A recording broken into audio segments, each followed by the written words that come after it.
Now, before the break, we heard Andy Schleck vowing revenge on Alberto Contador for attacking and taking his yellow jersey while he suffered a mechanical problem. Immediately after the stage, Alberto Contador had shrugged his shoulders about the incident, but by the time he'd reached the team hotel, he perhaps had a word with his PR advisor. In any event, he posted something approaching an apology on YouTube. Hola a todos, hoy he conseguido subir al podium, estoy contento por ello. El problema han sido las circunstancias.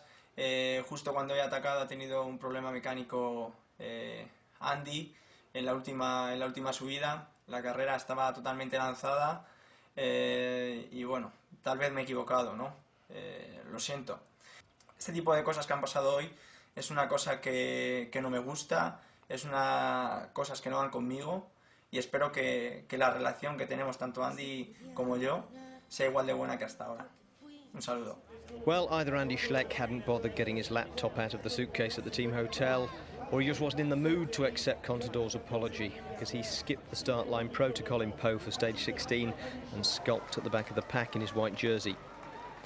The route was full of climbs, but none of them close enough to the finish for Andy to attack, so it was a day for the breakaway merchants and the helicopter cameras. For most of his career, Lance Armstrong has been too big a rider to be allowed into a breakaway. Over 43 minutes down, no one was going to stop him on stage 16. Approaching the finish in Po, he was part of a 9-man group with an 8-minute lead. Well, with the peloton at 8 minutes, they're out of it, but there's a marvellous crowd here. We're on the outskirts of Po now, but we wander around a bit before we line up for the Place Verdun.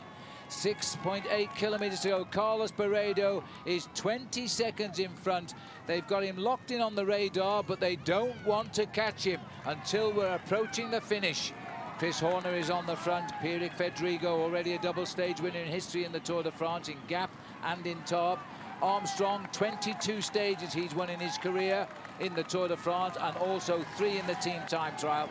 He wants one more to go out on a high. He won't be back to the Tour de France next year. But he did say, Phil, this morning that he didn't want any gifts when it came to taking another stage of the Tour de France. He has plenty that he's grabbed himself, and if he does get one, he wants to race it out, and that's what he will probably try and do here this afternoon. But I still think Damiano Cunego is the most dangerous rider in this group. Well, there's a problem there, and I don't know if, in fact, that is Denis Menchov, or is it Gessing? Guessing. The Gessing has stopped the second time today. The Gessing has had a problem with his wheel. I'm guessing it's Robert. Well, Robert Gessing it is. He's got going pretty quickly. The cars are still going by. It should be routine. If he'd have punctured at 3 kilometres to go, he would have got the same time. He wouldn't even have to race home. We're getting to the little climb to the finish now. He knows if he tops it with 30 seconds, he will win the stage. And I can't think of anybody more deserving right now. He's on the hardest part of this run into town now, and the gap is increasing still. It's around 31, 32 seconds. This is the part of the course where if you've got the legs, if you feel that you can still win this stage this afternoon, you've got to jump, you've got to try and get yourself across the gap. But half a minute, just saw there Barredo going around the corner. Half a minute is a big gap at 44 kilometres to go. I think, well, it's come back into 26 seconds as I speak. It's yo-yoed back again. 3.8 kilometres to go. The peloton are also coming back. It's 7:41. They need to close the gap. They won't see these boys. This is Robert Gessing dodging the cars, round the doctor's car, round the referee's car, back in the peloton for this high flyer on the overall. Well, it's Christophe Moreau is doing the big pacemaking on the front as he goes under that 3 kilometre to go banner as well. His teammate Ruben Plaza is sitting on the back. He's got a low gear in. Maybe Christophe Moreau this afternoon is trying to favour his own teammate from Spain at the back there, 168. Phil, it's 14 seconds. The only way they'll catch him now is somebody has got to break from the chase to cause the reaction that will cause the full-on chase to catch him. If they continue to go like this, they will not catch him. As he gets now to look for the 2 kilometre banner, we are looking at 11 seconds.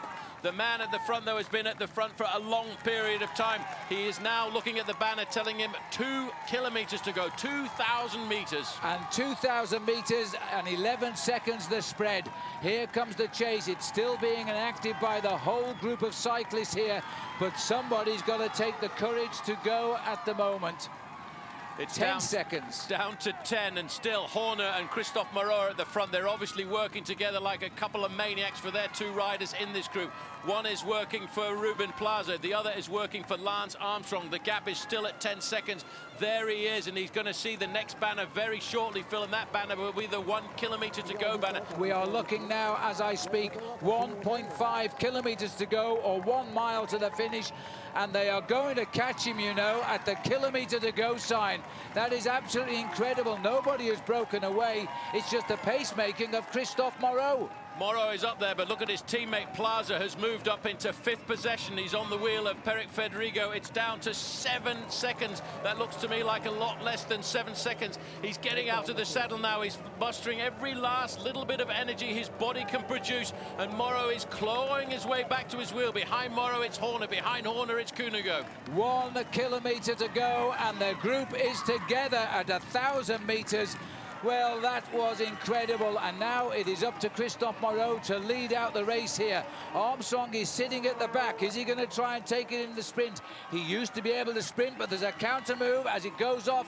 That is Sandy Cassar moving up there. Well, crafty man Cassari moves up into 3rd position there. He's ahead of Cunego. Don't forget he beat Cunego on the run into Saint-Jean-de-Maurienne, but Ruben Plaza's moving up to get himself onto the wheel, and he's hoping he's got the lead out this afternoon. So Christophe Moreau is trying to lead out his teammate Rubens Plaza on the left of the picture. The little Prince Damiano Cunego is perfectly poised here now. Chris Horner's trying to break them up. Horner is on the centre of our picture now. Jürgen van der Walle is kept to the right. Federigo is finished, I think. Now is the little Prince going to get through on the barrier here now? They've got to start the sprint. Armstrong is waiting at the back. Armstrong is kicking from the back of the race. He's trying to get on the wheel of Federigo as Armstrong dances through now as he left it too late here as Ruben Plaza breaks for the line. Lance Armstrong in the last sprint he'll ever compete in the Tour de France is trying to win the day, but Federigo is heading for the 3rd historic stage win of the Tour de France. He won a Gap, he won a Tarbes, he now wins in Pau. And that is another victory for the French, and that is victory number 6. Over a third of the stage wins accounted for by home riders, with Federigo's sprint. And the sprint for 10th won by Thor Hushovd for another 6 green jersey points.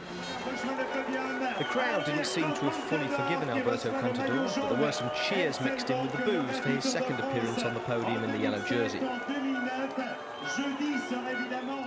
Yo respeto perfectamente al público, no hay gente que puede pues opinar una cosa, hay gente que puede opinar otra y lo respeto.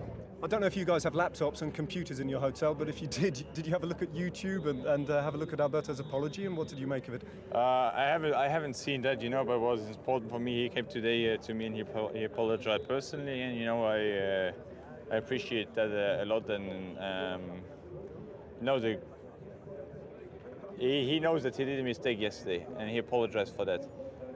He shouldn't have done that. He knows it, and you know that for me enough now. And this case, you know, is closed, and also people should stop with it and don't whistle, you know, because that's not nobody deserves that. And you know, he apologized for it. So for me, the case is closed, and